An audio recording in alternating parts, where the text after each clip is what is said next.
Bakka జెడ్సన్ suspension Congress నుంచి 6 ఏళ్ల పాటు క్రమశిక్షణ చర్యల కింద ఉత్తర్వులు పార్టీ నిబంధనలు ఉల్లంఘించేందుకు కాంగ్రెస్ నేత బక్కా జెడ్సన్ను 6 ఏళ్ల పాటు సస్పెండ్ చేసినట్లు మంగళవారం క్రమశిక్షణ కమిటీ చిన్నారెడ్డి ఆయన పాపం ఎంత విషయం అంటే బక్కా జెడ్సన్ ఈ రాష్ట్రంలో కల్వకుంట్ల కుటుంబానికి సంబంధించినటువంటి అనేకమైనటువంటి అవినీతి అక్రమాలను బయటపెట్టినటువంటి ఒక అద్భుతమైనటువంటి వ్యక్తి అని చెప్పొచ్చు. వాస్తవంగా కాంగ్రెస్ పార్టీ ఈరోజు అధికారంలోకి వచ్చింది అంటే బక్కా జెడ్సన్ గారి పాత్ర, ఆయన చేసినటువంటి పోరాటం మొదటి స్థానంలో ఉంటుందనే విషయం గుర్తుపెట్టుకోవాలి.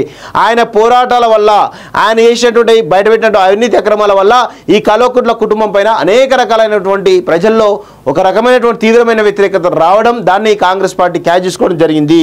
మరి కాంగ్రెస్ పార్టీ ఎందుకు ఆయనకి ఇంత పెద్ద ఎత్తున సన్మానం చేసింది అనేది కూడా ఒక్కసారి కాంగ్రెస్ పార్టీ కూడా పునరాలోచించుకోవాలి. ఎందుకంటే ఇది మామూలు విషయం కాదు. బక్కా జెడ్సన్ యొక్క అంశం ఈరోజు కాంగ్రెస్ పార్టీ ఖచ్చితంగా ఇబ్బందికరంగా ఉండే అవకాశం అయితే కనబడుతున్నట్టు తెలుస్తూ ఉంది. సో ఒక్కసారి వారిని కూడా మాట్లాడే ప్రయత్నిద్దాం. బక్కా జెడ్సన్ ఫోన్ చేస్తున్నాడు. అన్న నమస్తే. గుడ్ మార్నింగ్ అన్న, లైవ్ లో ఉన్నారు, ఒక 2 నిమిషాలు మాట్లాడతారా అన్న? ఏం పరిస్థితి, మీకు మంచి సన్మానం చేసినట్టున్నారు కాంగ్రెస్ పార్టీ? కాంగ్రెస్ పార్టీ కాదు, ఉన్న వ్యక్తులే. ఓకే, రాజకీయ సంచార జీవులు.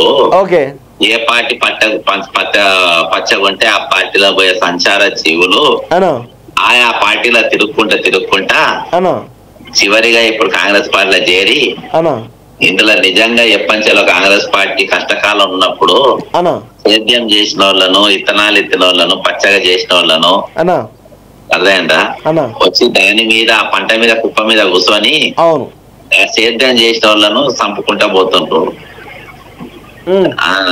దానికి వాళ్ళు మరి అనుమతులు పొందిందో ఏందో తెలియదు గాని నిజమైన కాంగ్రెస్ నేను ట్వీట్ అదే పెట్టిన. తోడేలకు మమ్మల్ని అప్పచెప్పింది ఇలా కాంగ్రెస్ నాయకులను చంపనీకి, కార్యకర్తలను చంపుతుండ్రు అని చెప్పిన బాధాప్త. పరిస్థితి అంటే ఎందుకు మిమ్మల్ని సస్పెండ్ చేయడం గల కారణాలు ఏంటి అసలు? ఏం లేదు బ్రదర్, ఈయన బీజేపీతో కుమ్మక్కయ్యండు. ఎవరు? రేవంత్ రెడ్డి. ఓకే. బడే బాయ్ తోని చోటే బాయ్ కుమ్మక్కయ్యండు. ఓకే. ఆ ఆదేశానుసారం మాదిగలకు ఎవరికి టికెట్లు ఇవ్వద్దు, ఎందుకంటే మందకృష్ణ మా దిక్కు తిప్పుకున్నాము. ఓకే. మాదిగలు మా ఓటు దిక్కు తిరిగినాయి. ఇవాళ భారతదేశ చరిత్రల మొట్టమొదటిసారి మాదిగ కమ్యూనిటీకి టికెట్ ఇవ్వలేదు. ఇవ్వకుంటే ఏమైతుందంటే వీళ్ళంతా బీజేపీ కోట్ వేయాలనే ఉద్దేశంతో వాళ్ళకి టికెట్ ఇవ్వలేదు. నంబర్ 1. నంబర్ 2, అక్కడ సునీత మహేందర్ రెడ్డిని అక్కడ పెట్టిండు, అక్కడ ఒరిజినల్ తాండూరుకి వెళ్ళి తీసుకొచ్చి మల్కాజ్గిరిలో పెట్టిండు. అవును. ఎక్కడ చెడ్డ పేరు ఉన్నటువంటి క్యాండిడేట్ ను ఆడబెట్టిండు. అవును. వరంగల్ కడియం కావ్య అక్కడ టికెట్ తీసుకుంటది, వాళ్ళే వాద్యం ఎథిక్స్ నాకు అర్థం కాలే. ఆడ థ్యాంక్స్ అని చెప్తుంది, ఇళ్ళకి వచ్చి ఇళ్ళ నిలబడతారు. వీళ్ళు ఓడిపోయారు. అంటే రేపు సరే ఏది ఉన్నా వీడు బంకా పట్టుకొని తిరుగుతాడు మళ్ళా కాంగ్రెస్ పార్టీకి ఓటేయమని. కాంగ్రెస్ పార్టీకి ఓటు అడిగేటోడు ఉండద్దు. ఇప్పుడు మళ్ళా అరూర్ రమేష్ మీద షార్ట్ షీట్ అంటాడు, కిషన్ రెడ్డి మీద షార్ట్ షీట్ అంటాడు, గీతా మహేందర్ నిన్న దళితులను కొట్టిపించిందని చెప్పి ఎస్సీ కమిషన్ లో కంప్లైంట్ ఇచ్చిండు. ఇవన్నీ పట్టుకొని తిరుగుతాడు. కాబట్టి సస్పెండ్ చేస్తే తప్పుడేగా మూసుకొని కూర్చుంటాడు అని అనుకుంటాడు. అవును. మరి ఏది మరి మీ కార్యాచరణ ఏందన్న ఇప్పుడు? తెలంగాణ వనరుల సంరక్షణ మన రక్షణ సమితి అని ఇలా 3 గంటల ప్రెస్ మీట్ పెట్టి లాంచింగ్ చేస్తున్నా ప్రెస్ క్లబ్ లా. దాని మీద ఇప్పుడున్న యాక్టివిటీస్ అన్ని దాని మీద నడిపిస్తా. ఓకే. కాంగ్రెస్ పార్టీకి ఓటు చేపిస్తా, ఈయన ఆశ నిరాశం చేస్తా. అంటే ఇంకా మీరు కాంగ్రెస్ పార్టీ సపోర్ట్ చేస్తారా సస్పెండ్ చేసినా కానీ? లేదు బ్రదర్, నేను ఐడియాలజీతో ఉన్నా. నేను ఐడియాలజీ నమ్ముకున్నా కాంగ్రెస్ పార్టీలా. నేను సంచార రాజకీయ జీవిని కాదు. ఓకే. ఎక్కడ పచ్చగుంటే అక్కడి పోనీకి. అది కడియం శ్రీహరి, కేశవరావు, రేవంత్ రెడ్డి ఈ గొప్ప నాయకులు ఉన్నది. అది మాకు అంత ధైర్యం, అంత సాహసం మాకు లేదు. మేము ఒకటి ఆ పార్టీని నమ్ముకున్నామంటే ఐడియాలజీ కోసం ఉన్నాం. మేమున్నాము. అవును. కాంగ్రెస్ పార్టీలోనే ఉంటాము, కాంగ్రెస్ పార్టీకే ఓటేస్తా, కాంగ్రెస్ పార్టీకే ఓట్లు వేపిస్తలేదు.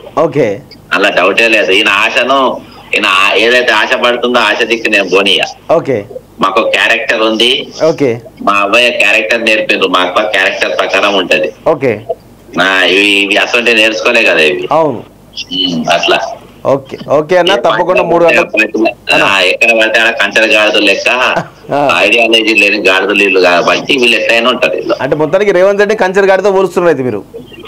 అంతే కదా, ఇప్పుడు ఆలిండ్ల కేశవరావు ఇంటికి ఈ శ్రీహరి ఇంటికి నిన్న దాకా కాంగ్రెస్ పార్టీని తిట్టిన వాళ్ళు ఇళ్లలో తిరిగేటోళ్ళు కంచెల గాడిదలు తిరగకుంటే మంచి గాడిదలు తిరుగుతారు. ఇంటికి తిరిగే గాడిదలు వెళ్ళే కదా. అంతేనా? ఓకే సరే అన్న, మనం 3 గంటలకు వెళ్దాం, మనం ఒక మంచి ఇంటర్వ్యూ చేద్దాం మనం. ఓకే అన్న, థ్యాంక్ యూ అన్న. యా, ఇది మొత్తానికి అయితే బక్కా జెట్సన్ చెప్తున్నటువంటి విషయాలు. వాస్తవంగా బక్కా జెట్సన్ చాలా వాస్తవంగా ఆయన చేయబట్టిన దానిలో అంటే కాంగ్రెస్ పార్టీ పునరుద్ధరించుకోవాలి. వాస్తవంగా ఇది కరెక్ట్ పద్ధతి కాదు. ఇలా పోరాటం చేసి ప్రజల పక్షాన ఉండేవాళ్ళు అది ఈ కాంగ్రెస్ పార్టీలో ఎవరు ఉండరు. గత 10 సంవత్సరాలుగా మీరందరూ కూడా కాంగ్రెస్ పార్టీలో కీలకమైన అందరూ కూడా హనీమూన్ పీరియడ్లో ఉన్నారు. వాస్తవంగా ఎవరు కూడా కల్వకుంట్ల కుటుంబంలో కేసీఆర్ ప్రభుత్వంలో జరిగినటువంటి అవినీతి అక్రమాలపైన ఎవరు కూడా నోరు మెదపకుండా పడుకున్నటువంటి సందర్భాలు మనం చూసినాం వాస్తవంగా. కానీ ఇప్పుడు పరిస్థితి ఏంటంటే ఇలా చేసిన పోరాటం వల్ల వీళ్ళందరూ కూడా మంత్రి పదవులు అనుభవిస్తున్నారు.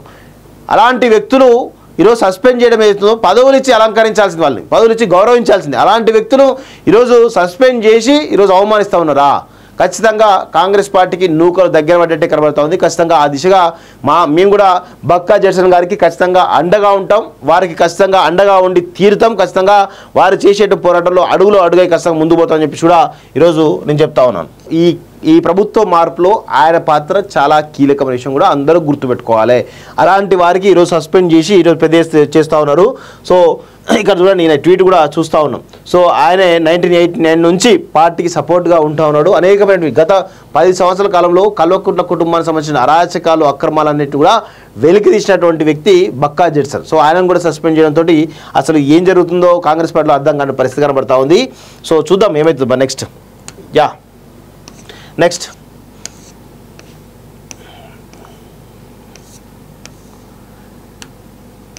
కాంగ్రెస్ సంబంధించినటువంటి న్యూస్ చూస్తా ఉన్నాం.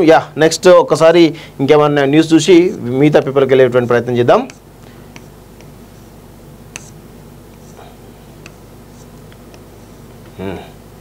నెక్స్ట్ శనార్థి తెలంగాణ రాసి పెట్టుకోండి. శనార్థి తెలంగాణలో నాకు తెలిసి వార్తలు ఉండకపోవచ్చు. 1500 కోట్లు ఉన్నాయి, రూపాయలు 1500 కోట్లు 100 కోట్లు సాయం చేయొచ్చు కదా, కేసీఆర్ చెల్లని 1000 నోటు అంటూ నిన్నటి న్యూస్ సంబంధించినటువంటి న్యూస్ కనబడుతుంది.